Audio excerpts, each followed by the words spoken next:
Hello everybody and welcome. Things that have to go because of George Floyd and the protests. This is a list of things that are no longer going to be around. TV shows getting canceled, statues being taken down, Gone with the Wind being taken off Netflix, and other things. But for now, let's talk about the TV show Cops, which ran for 32 seasons, is going to be canceled following the death of George Floyd. Okay. Cops is not on the Paramount network, and we don't have any current or future plans for it to return. The show first aired in 1989 and was scheduled to launch its 33rd season and was delayed amid protests. Hasn't aired any episodes of the show since June 1st.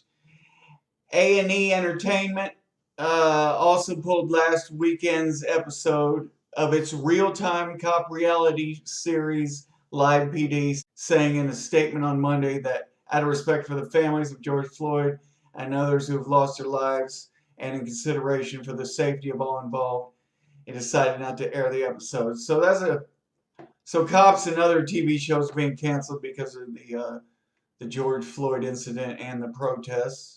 Gone with the Wind, the 1939 film starring Clark Gable, has been considered controversial and depicted people of color and its positive view of slavery. So HBO Max said that it's temporarily pulling the American classic Gone with the Wind. The move comes as media companies reappraise content in light of nationwide protests over police brutality.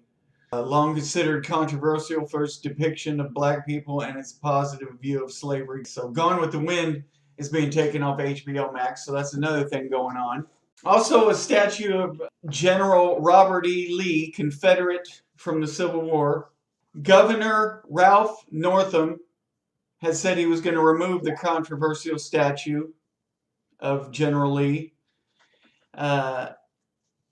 because of the George Floyd protests, and so he ordered that removed. But however, a judge in Richmond has issued an injunction blocking it. It says that there's a deed recorded in March 1890 whereby it agreed to faithfully guard and affectionately protect both the monument and its 40-foot tall pedestal, and that their removal could cause them irreparable harm. So the order states it's in the public's best interest to wait for a resolution of the case on its merits before removing the statue. Northam last week ordered the removal of the statue, which has become a flashpoint during the global unrest. General Lee statue among a host of Confederate monuments in the South that residents are demanding to be removed, arguing that they glorify white supremacy. So they're trying to take down all these Confederate statues now. So there's a whole bunch of things going on because of the protests and the Black Lives Matter movement that we have to start removing statues, taking away movies, and I don't know what else. Maybe they're going to take down the St. Louis Arch because it looks too much like a letter N. So anyway, that's all I had for today. Thank you for watching and take care.